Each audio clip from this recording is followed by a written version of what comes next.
Olá! O vídeo de hoje começa com uma dica de um canal de YouTube, que é o canal do CAS, da Computer Art Society, que vem publicando uma série de vídeos com palestras de artistas computacionais, falando sobre o seu processo criativo, falando sobre suas obras, então é muito interessante. São lives, mas depois fica disponibilizado lá no canal deles. Quem está organizando essa sequência de falas é meu amigo, curador, artista inglês, Sean Clark, vale muito a pena, vou deixar aqui na descrição. E o CAS é uma organização criada em 1968 em Londres, com a intenção de promover, divulgar a arte computacional. É bacana, tá tudo aqui nesse livro, né? Esse livro aqui conta a história, né, da arte computacional no Reino Unido de 1960 a 1980. Uma outra coisa bacana é que tem 3 obras minhas na coleção comemorativa de 50 anos do CAS. Né? Falando nisso, eu tenho uma loja virtual onde vocês podem ver e comprar algumas das minhas obras. O link também vai ficar aqui na descrição.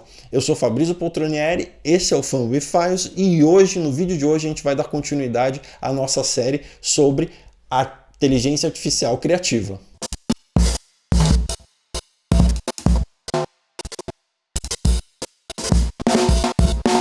Bom, hoje em dia a maior parte das pessoas pensa que redes neurais e inteligência artificial são sinônimos, que os dois termos são a mesma coisa. Por quê? Porque o tipo de inteligência artificial mais comum hoje em dia é exatamente o tipo que usa redes neurais, machine learning e deep learning. Mas isso não é verdade, existem outras formas de inteligência artificial. A questão é que as redes neurais, elas estão tão em evidência porque elas conseguiram solucionar alguns problemas que esses outros tipos de rede, ou melhor, esses outros tipos de inteligência artificial não conseguiram solucionar. Redes neurais são uma abordagem estatística para problemas de inteligência artificial. Bom, mas isso é um tópico para um outro vídeo, certo? Isso foi só uma introduçãozinha para dizer que as duas coisas, inteligência artificial e redes neurais, não são sinônimos, né? Eu vou ter um vídeo, a gente vai ter um vídeo aqui só sobre inteligência artificial, criatividade e redes neurais. Nesse vídeo eu vou focar sobre um tipo de inteligência artificial que é chamada de inteligência artificial simbólica, Symbolic AI. Existem outros nomes, né, outras denominações para esse tipo de inteligência artificial também. As mais comuns, além de inteligência artificial simbólica, são GoFi, Good Old Fashioned AI, e inteligência artificial forte, ou Strong AI. GoFi, Good Old Fashioned Artificial Intelligence, foi um termo cunhado, foi um termo criado por um filósofo, John Haugeland, em 1985, em um livro que é muito interessante, um livro que é assim, um clássico sobre inteligência artificial, cujo nome é Artificial Intelligence, The Very Idea. Então, nesse livro, ele vai destrinchar o que é inteligência artificial, os desafios da inteligência artificial, os problemas, enfim, e também quais são as questões, né? Claro, em 1985, mas muitas dessas coisas ainda são muito atuais. Quais são os impedimentos para que a inteligência artificial progrida? Esse tipo de inteligência artificial dominou o cenário da inteligência artificial por muito tempo e continua sendo utilizado em muitas aplicações, muitas delas em combinação com outros tipos de inteligência artificial, como as redes neurais. Um dos maiores nichos, uma das maiores aplicações desse tipo de inteligência artificial são em sistemas especializados, sistemas que existem para resolver tarefas muito específicas. Esses sistemas, eles trazem assim, implicações que não são somente implicações técnicas, mas são também implicações filosóficas. Então, é por isso que muitos filósofos, inclusive o Haugeland, se dedicaram a estudar inteligência artificial e se dedicaram a estudar esse tipo de inteligência artificial. Por quê? Porque uma das questões é uma questão de Hobbes, né, desse filósofo inglês, que colocava que pensar é realizar aritmética. Então, uma das crenças básicas desses sistemas simbólicos de inteligência artificial é que, entendendo os procedimentos aritméticos que acontecem no cérebro, nós poderíamos replicar esses procedimentos, né, na forma de algoritmos. E esses algoritmos seriam um espelho do cérebro. Bom, eu não quero entrar muito nessas questões filosóficas ou até mesmo técnicas aqui no vídeo. Eu tenho um artigo, um paper que eu escrevi, acabou de ser publicado, foi publicado na verdade o ano passado, que trata então dessas questões, né, de uma maneira muito ao mesmo tempo profunda, mas muito simples de entender. Eu vou disponibilizar o PDF, também vou deixar o link aqui na descrição. Quem tiver interesse em saber um pouco mais dos aspectos filosóficos e técnicos, né, envolvidos no uso criativo, não só de GoFi, mas também de redes neurais, porque o artigo trata dos dois tipos de inteligência artificial, vai encontrar nesse paper uma boa introdução para esse assunto, para essas questões. O objetivo desses sistemas é solucionar problemas complexos, representando o conhecimento necessário para a solução dessas questões com um grande número de regras, certo? Essas regras, elas são programadas, né, de antemão dentro do sistema. Então isso significa o quê? Essa é uma dos grandes problemas desse paradigma de inteligência artificial. Isso significa que todo conhecimento tem que ser pré-estabelecido no algoritmo. Como exemplo, a gente pode citar os carros autodirigíveis, que estão, né, um dos tópicos mais falados hoje em inteligência artificial. Bom, esses sistemas de carros autodirigíveis, eles utilizam redes neurais por uma série de motivos, né, que depois eu posso abordar em outros vídeos. Mas vamos supor que eles fossem, como se tentou fazer anteriormente, né, eles fossem desenvolvidos com inteligência artificial simbólica. Qual que é o problema disso? Qual foi o grande problema? Qual foi a grande barreira? Ora, é simplesmente impossível pré-determinar todas as ações que os carros, né, que esse sistema complexo tem que tomar em determinadas situações, em N situações. É simplesmente humanamente impossível codificar tudo isso. Se você pensa, né, que quando você dirige um carro, mesmo numa rua extremamente tranquila, que não tenha, enfim, crianças brincando, que não tenha outros carros, que não tenha pedestres, que não tenha ciclistas,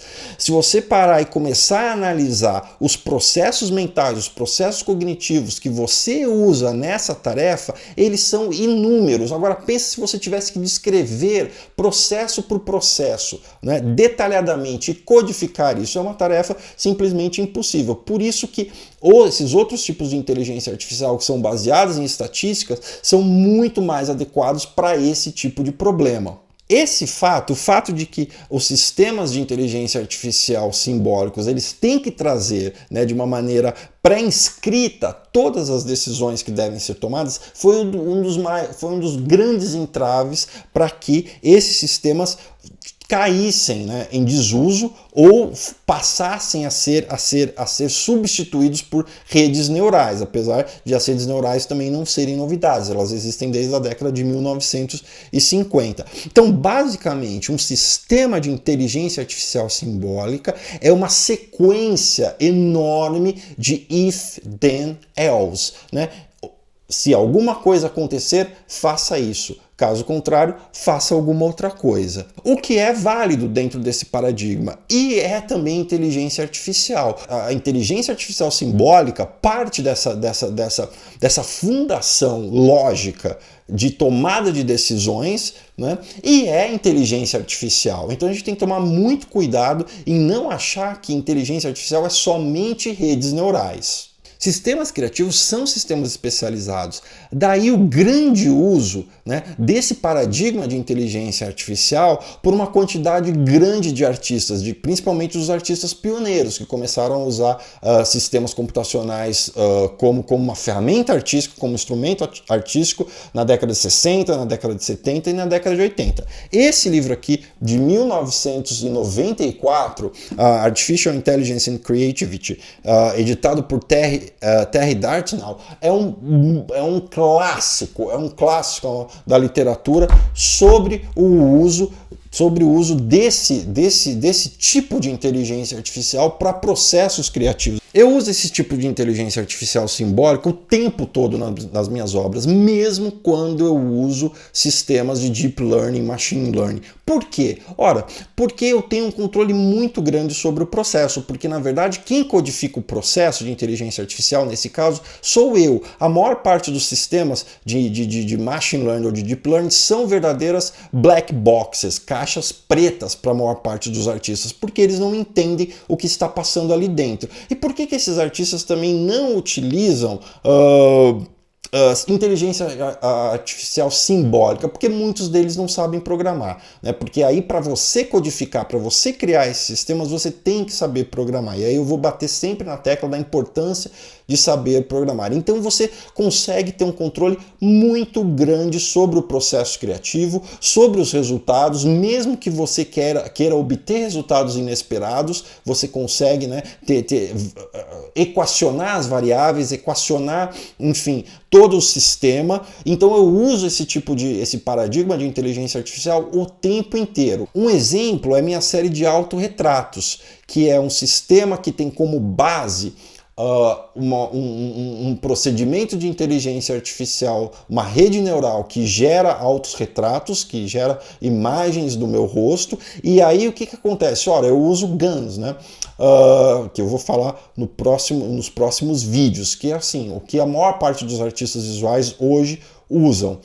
Mas qual que é o problema das GANs? Elas têm a tendência de gerar resultados que são muito parecidos. Então logo que você bate o olho, você fala, isso foi gerado por um sistema de inteligência artificial. Então o que acontece? Eu uso isso como uma base e depois, no topo disso, um outro sistema escrito por mim de inteligência artificial que usa Symbolic AI, ele trabalha essas imagens, ele gera então uma série de procedimentos nessas imagens que na verdade tem a ver com as questões poéticas que eu quero trazer com essa série de autorretratos. Eu lembro muito bem, uma das coisas que eu conversei com Harold Cohen foi exatamente dessa diferença entre Symbolic AI e entre redes neurais. Eu perguntei para ele, por que você nunca tentou desenvolver o Aaron nessa direção de redes neurais? E a resposta dele foi muito boa. Ele falou, porque eu não preciso, porque tudo que eu quero que o Aaron faça está na minha cabeça, já está codificado na minha cabeça. Então eu, como artista, eu gosto de ter controle criativo sobre os meus procedimentos. E é isso que eu faço, eu estabeleço esse sistema simbólico que na verdade é uma forma de espelho do que está na minha mente. Se eu utilizasse esses outros sistemas, o controle que eu teria sobre o processo criativo seria muito menor. Um outro artista que continua utilizando sistemas baseados em lógica simbólica é Friedrich, né? Um pai para mim.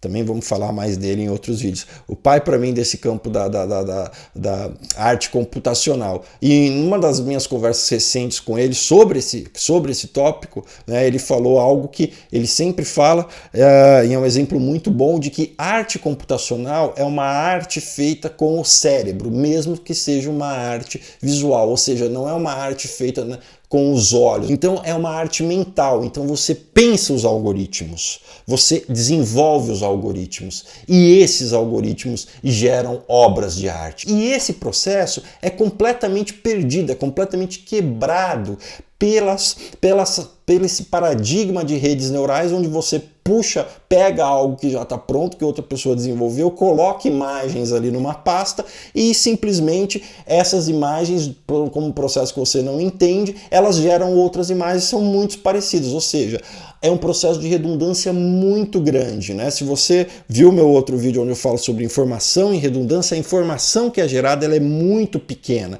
é um processo de grande redundância. É por isso também que eu utilizo a inteligência artificial simbólica, né, nas minhas obras. Para quê? Para gerar um nível de novidade, para gerar um nível de informação alto. Esse vídeo aqui foi uma introdução a GoFi. É um tema, como eu falei, complexo. Não é meu objetivo nesses vídeos esgotar os temas. Então, se você tiver realmente interesse em saber um pouco mais, dá uma olhada no meu paper. No próximo vídeo eu vou falar aí sim exaustivamente sobre uma obra específica minha, uma obra que já tem um tempo, tem mais de 10 anos, que é um robô chamado Amigoid, que é um sistema, um autômato, é um sistema criado com inteligência artificial, certo? Mas utilizando única e exclusivamente inteligência artificial simbólica. Então vai ser um vídeo completamente dedicado ao processo de criação dessa obra, como que ela foi desenvolvida, concebida, como que ela foi finalizada e como que ela foi exibida. Agradecer de novo as pessoas que já se inscreveram no canal, já estamos com 100 inscritos, claro, não é um número astronômico, mas é um bom número para um canal muito especializado que começou há 2 semanas atrás. Então agradecer bastante você que já se inscreveu. Se você ainda não se inscreveu, se inscreva no canal. Se você tem dúvidas, se você tem sugestões, se você tem, enfim, algo a dizer, por favor, deixe nos comentários que aí eu tento responder no próximo vídeo.